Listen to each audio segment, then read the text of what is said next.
Hi guys, welcome to our channel. இந்த வீடியோவில் நம்ம என்ன பார்க்க போகிறோன்னா வேர் டு ஸ்டடி தான் பார்க்க போகிறோம். எதோடதுன்னா ஜியாகிரஃபி புவியியல் யூனிட் 3 உடைய வேர் டு ஸ்டடி தான் நம்ம வந்து பார்க்க போகிறோம். மற்ற எல்லாமே நம்ம பார்த்தாச்சு. இன்னும் வந்து நம்ம வந்து சயின்ஸ் மட்டும்தான் வந்து பார்க்கணும். பொது அறிவியல் மட்டும் தான் யூனிட் 1 தான் பார்க்கணும். மற்றபடி எல்லா வேர் டு ஸ்டடிக்கும் வந்து நான் போட்டிருக்கேன். ப்ளஸ் எப்படி உங்களுக்கு படிக்கிறன்றது ஐடியாவும் நான் கொடுத்துருக்கேன். பார்க்காதவங்க வேர் டு ஸ்டடி நம்ம சேனலில் வேர் டு ஸ்டடி பிளேலிஸ்ட் இருக்கும், அதில் போய் எடுத்து வந்து இது வரைக்கும் பார்க்கலைன்னா வந்து எடுத்து பார்த்துக்கோங்க. சரி, இப்போ வாங்க நம்ம வந்து ஜியாகிரஃபிக்கான வேர் டு ஸ்டடி வந்து பார்க்கலாம். அதுக்கு முன்னாடி ஜியாகிரஃபி வந்து எப்படி படிக்கிறதுன்றதை நான் சொல்கிறேன். அதுபடி படிங்க, உங்களுக்கு ரொம்ப ஈஸியாக இருக்கும். ஃபஸ்ட்டு நீங்கள் ஜியாகிரஃபி எடுத்துட்டு நீங்கள் படிக்கிறதுக்கு முன்னாடி நம்மளுடைய மேப்பில் உள்ள என்னென்ன ஸ்டேட் இருக்குது, டிஸ்ட்ரிக்ட் இருக்குது, நம்ம உலக மேப்பு எல்லாத்தையுமே எடுத்து நீங்கள் வந்து ஃபஸ்ட்டு வந்து அதை இது பண்ணிக்கோங்க, தெரிஞ்சு வச்சுக்கோங்க. தெரிஞ்சு வச்சுட்டு நீங்கள் படித்தாதான் உங்களுக்கு ஈஸியாக இருக்கும். இல்லைன்னா நீங்கள் அந்த ஸ்டேட்டு மற்ற இதெல்லாம் மனப்பாடம் பண்ணிகிட்டே இருந்தீங்கன்னா உங்களுக்கு ஞாபகத்திலே இருக்காது. ஸோ ஃபஸ்ட்டு என்னென்ன இருக்குதுன்றதை நீங்கள் தெரிஞ்சுட்டு நெக்ஸ்ட் வந்து படிக்க ஆரம்பிங்க. ஓகேயா? நம்மளுக்கு ஜியாகிரஃபியை பொறுத்த வரைக்கும் மொத்தம் வந்து 10th வந்து ஒரு 7 லெசன் இருக்குது. ரொம்ப ரொம்ப ரொம்ப இம்பார்ட்டன்ட். அந்த 7 லெசனை நீங்கள் தரவாக படிச்சோன்னா கண்டிப்பாக அதுக்குள்ளேருந்து தான் கொஷின்ஸ் வந்து கேட்பாங்க. ஸோ ஃபஸ்ட்டு இந்த 7 லெசனை நீங்கள் படிக்கிறதுக்கு முன்னாடி டைரெக்டாக நீங்கள் 10th புக் எடுத்திங்கன்னா கொஞ்சம் உங்களுக்கு வந்து அந்த மேப் படி உங்களுக்கு படிக்கிறது வந்து கொஞ்சம் கஷ்டமாக இருக்கும். அதனால ஃபஸ்ட்டு என்ன பண்ணிக்கிறீங்கன்னா அதோடைய பேசிக்ஸ் என்னன்றதை தெரிஞ்சுக்கோங்க. இப்போ வந்து புவி அமைவிடம் இயற்கை அமைவுகள்ன்றது நம்மளுக்கு ஃபஸ்ட்டு சப் டாப்பிக்கில் இருக்குது. அது 10th சோஷியல் சயின்ஸில் வந்து 1 and 6 வந்து லெசன்ஸ் வந்து நம்மளுக்கு வந்து கவர் ஆகிருக்கு. 1ல் வந்து இந்தியாவை பற்றி சொல்லியிருப்பாங்க, 6ல் வந்து நம்ம தமிழ்நாடு பற்றி சொல்லியிருப்பாங்க. நெக்ஸ்ட் வந்து 6th சோஷியல் சயின்ஸில் 3rd டேர்மில் லெசன் 2ல் இருக்குது. இது எதுக்காண்டினா பேசிக்காண்டி இந்த லெசன் வந்து நான் கொடுத்துருக்கேன். இப்போ பார்த்தீங்கன்னா அந்த லெசன் எடுத்துக்கோங்க. ஃபஸ்ட்டு இங்கே பாருங்கள், இதுதான் நம்மளுடைய உலகம். இந்த உலகத்தில் வந்து நடுவில் 0 டிகிரியில் வந்து நம்மளுக்கு வந்து நிழலுக்கோடு வந்து 2 இதுவாக வந்து நம்மளை வந்து பிரிச்சிருக்காங்க உலகத்தை. மேலே இருக்கிறது வந்து இது வந்து வடக்கு, இது வந்து தெற்கு, இது கிழக்கு மேற்குன்னு இருக்கா. இந்த மேலே உள்ள பாட்டு வந்து வட அரைகோளம்ன்ற சொல்லுவாங்க, கீழே உள்ள பாட்டு வந்து தென் அரைகோளம்ன்ற சொல்லுவாங்க. இங்கே பாருங்கள், நம்மளுக்கு மேப்பில் பாருங்கள், இந்த உலக மேப்பில் இங்கே உங்களுக்கு தெரியுதா, இதுதான் இந்தியா. இங்கே கீழே இருக்கு பாருங்க, உங்களுக்கு தெரியும், இதுதான் இந்தியா. அப்போ நம்ம இந்தியா வந்து எந்த உலகத்தில் வந்து எந்த அரைக்கோளத்தில் இருக்குது அப்படின்னு கேட்டாங்கன்னா இதில் வச்சு நீங்களே ஈஸியாக சொல்லிடுவீங்க. எந்த அரைக்கோளத்தில் நம்ம இருக்கோம், வட அரைக்கோளத்தில் தான் நம்ம இந்தியா வந்து இருக்குது அப்படின்றது உங்களுக்கு தெரிஞ்சிருக்கும். நெக்ஸ்ட் வந்து நம்மளுடைய இதை வந்து எப்படி பிரிச்சிருப்பாங்கன்னா 0 டிகிரியில் வந்து நிழலுக்கோடு வந்து நடுவில் வந்து போட்டிருப்பாங்க. அதுக்கு மேலே 23.5 டிகிரியில் வந்து மேலே கடகரேகை இருக்கும். அதே மாதிரி கீழே 23.5 டிகிரி தெற்கில் மேலே வடக்கு கீழே தெற்கு, அதில் உங்களுக்கு மகர ரேகை இருக்கும். அதே மாதிரி 66 டிகிரி வடக்கில் ஆர்டிக் வட்டம் இருக்குது. கீழே 66 டிகிரி தெற்கில் வந்து அண்டார்டிக் வட்டம் இருக்குது. 90 டிகிரியில் வந்து வட துருவம் இருக்குது. 90 டிகிரியில் தென் துருவம் வந்து இருக்குதுன்னு சொல்லியிருக்காங்க. இது நீங்கள் நல்லா ஞாபகம் வச்சுக்கோங்க. இதை ஞாபகம் வச்சுட்டு நீங்கள் வந்து நெக்ஸ்ட் படிக்க ஆரம்பிக்கும்போது உங்களுக்கு ஈஸியாக இருக்கும். ஓகேயா? இந்த கடகரேகை மகரேகை நம்மளுக்கு சில டைம் கன்ஃபியூஸ் ஆகும், எது வந்து மேலே இருக்குது எது கீழே இருக்குன்றதுக்கு ஒரு ஷார்ட்கட்டு. கடகரேகைன்றது வந்து ஞாபகம் வச்சுக்கோங்க, கண்ணுன்றது ஞாபகம் வச்சுக்கோங்க. கண் எப்பயுமே மேலே தான் இருக்கும். ஸோ மேலே வந்து வடக்கில் இருக்கிறது கடகரேகை, கீழே மகர ரேகைக்கு மண்ணுன்னு ஞாபகம் வச்சுக்கோங்க. மண் நம்ம காலுக்கு அடியில் தான் இருக்கும். ஸோ அது கீழே தான் இருக்குன்றதுனால மகர ரேகை வந்து தெற்கில் இருக்குன்னு ஞாபகம் வச்சுக்கோங்க. ஓகேயா? அப்போ நிலநடுக்கோடு வந்து 2ஆக பிரிக்குது. நம்ம இந்தியா இருக்கிறது வட அரைகோளம். இதுலேருந்து நம்மளுக்கு இந்தியா எந்த அரைக்கோளத்தில் இருக்குன்றது உங்களுக்கு தெரிஞ்சிருக்கும். நெக்ஸ்ட் பாருங்க, 10th லெசனில் இப்போ நீங்கள் வந்து மேப் எடுத்துக்கோங்க.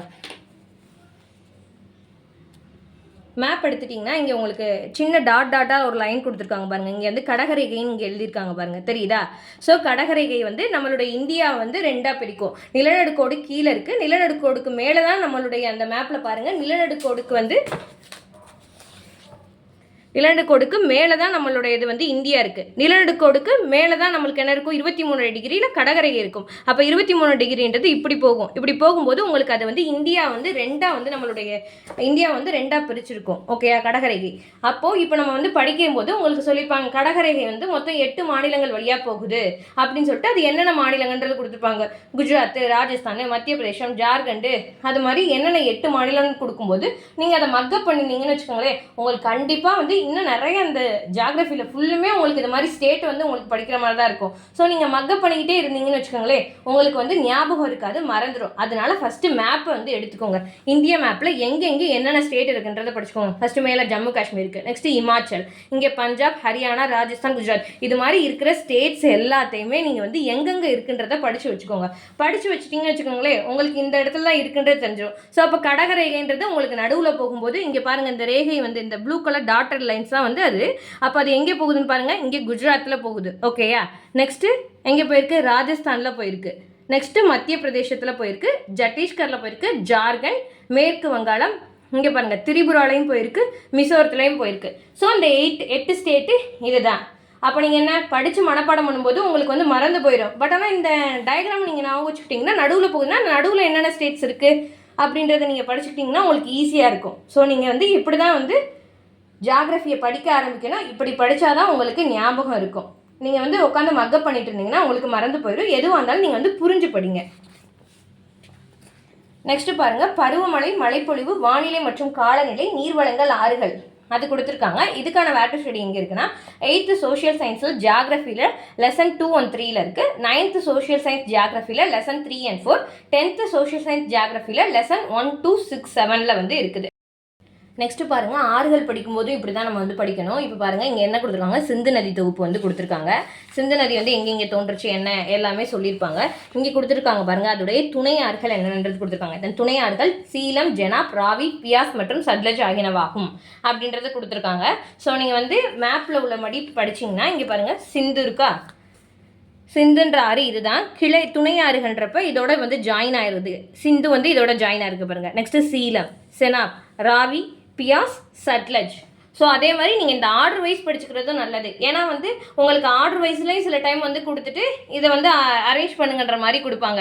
அது மாதிரி நீங்கள் படிக்கும்போது புரிஞ்சு தான் படிக்கணும். இப்போ கங்கை இருக்கா, கங்கை ஆற்றுடைய தொகுப்பு வந்து என்னென்னன்றது கொடுத்துருக்காங்க. அதில் வந்து என்ன கொடுத்துருக்காங்கன்னு பாருங்கள், வடப்பகுதியிலேருந்து என்னென்ன ஆறுலாம் வந்து ஜாயின் ஆகுது, தென்பகுதியிலேருந்து எந்தெந்த ஆறு வந்து ஜாயின் ஆகுதுன்றது கொடுத்துருக்காங்க. இது கங்கை, இங்கே கொடுத்துருக்காங்க பாருங்க, இதுதான் கங்கை ஆறு. கங்கை ஆறில் வந்து தென்பகுதின்றது வந்து என்னது, கீழே இருக்க தான் தென்பகுதி, மேலே வடக்கு, இது வந்து கீழே வந்து தெற்கு. அப்போ என்னது, சம்பல், பீட்வா, சோனன் இருக்கு பாருங்க. இது 3 போய் கங்கையில் போய் ஜாயின் ஆகுது. இங்கே பாருங்க, காக்ரா, காண்டக், கோஷி இதெல்லாம் வந்து வடகிளையில் வந்து ஜாயின் ஆகுது. ஸோ நீங்கள் படிக்கும்போது இப்படி தான் நீங்கள் மேப் வச்சு படிச்சிங்கன்னா உங்களுக்கு வந்து ஈஸியாக இருக்கும்.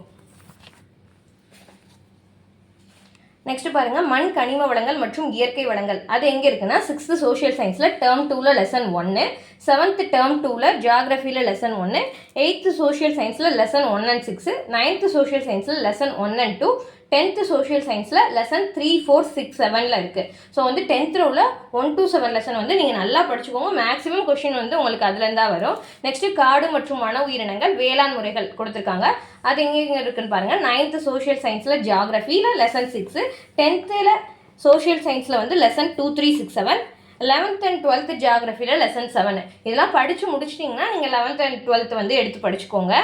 நெக்ஸ்ட்டு போக்குவரத்து அண்ட் தகவல் தொடர்பு வந்து 10th சோஷியல் சயின்ஸில் ஜியாகிரஃபியில் லெசன் 5 and 7, 7th டேர்ம் 2ல் வந்து லெசன் 2ல் வந்து இருக்குது. இதுவும் நீங்கள் படிக்கும்போது எப்படி படிச்சுக்கிறீங்கன்னா உங்களுக்கு வந்து சிம்பிளாக வந்து நீங்கள் நோட்ஸ் வந்து எடுத்துக்கோங்க. இப்போ பாருங்கள், வேளாண் முறைகள் அப்படின்னு நீங்கள் படிக்கும்போது பாருங்கள், கால்வாய் பாசனம் பண்ணுறாங்க, கிணற்று பாசனம் பண்ணுறாங்க, ஏரி பாசனம் பண்ணுறாங்கன்னா அது 3 வந்து எவ்வளோ பர்சன்டேஜ் பண்ணுறாங்க, அதில் எது வந்து முன்னணியில், அதாவது எதுக்கு வந்து ரொம்ப வந்து எதுலேருந்து நம்மளுக்கு அதிகமான பாசனம் கிடைக்குது, பர்சன்டேஜ் கிடைக்குதுன்றதை பார்த்து வச்சுக்கோங்க. நம்மளுக்கு வந்து கொஸ்டின் வந்து கேட்பாங்க, எதுலேருந்து நம்மளுக்கு வந்து பாசனம் வந்து அதிகப்படியான கிடைக்குது, எதுலேருந்து குறைவானது கிடைக்குதுன்ற மாதிரி.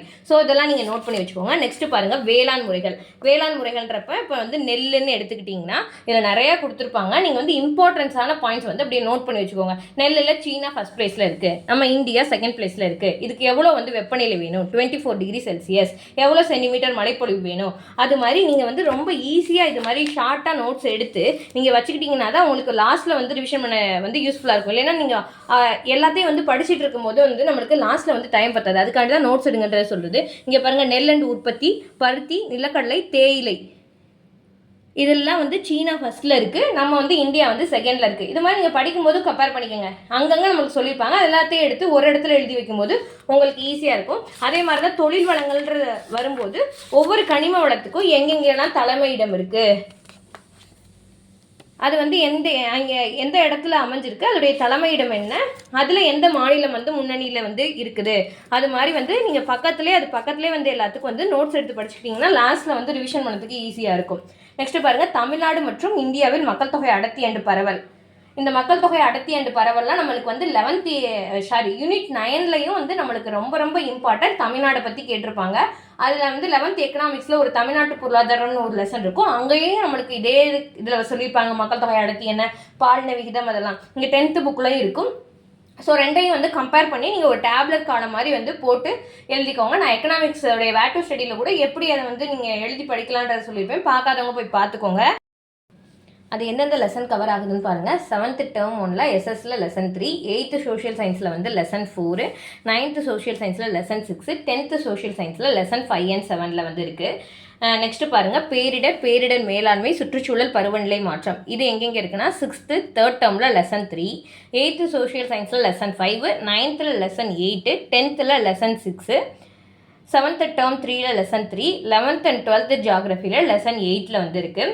இதில் வந்து உங்களுக்கு தீ விபத்து, நிலநடுக்கம், சூறாவளி அதெல்லாம் வந்துச்சுன்னா வந்து நம்ம எப்படி வந்து நம்ம முன்னெச்சரிக்கையாக வந்து காத்துக்கிறது, எப்படிலாம் வந்து அதை மெயின்டைன், அதுலேருந்து நம்ம மீண்டு வருது, அதை பற்றினது ஃபுல்லாக வந்து இதில் கொடுத்துருப்பாங்க அந்த லெசன்ஸில். இதை நீங்கள் நல்லா படிச்சுக்கோங்க. ஓகே கைஸ், இது வரைக்கும் நம்ம உள்ள வேட் டு ஸ்டடியில் வந்து இன்னும் சயின்ஸ் மட்டும்தான் கம்ப்ளீட் பண்ணல. அதையும் நெக்ஸ்ட் வீடியோவில் வந்து நம்ம வந்து கண்டிப்பாக கொடுத்துருவோம்.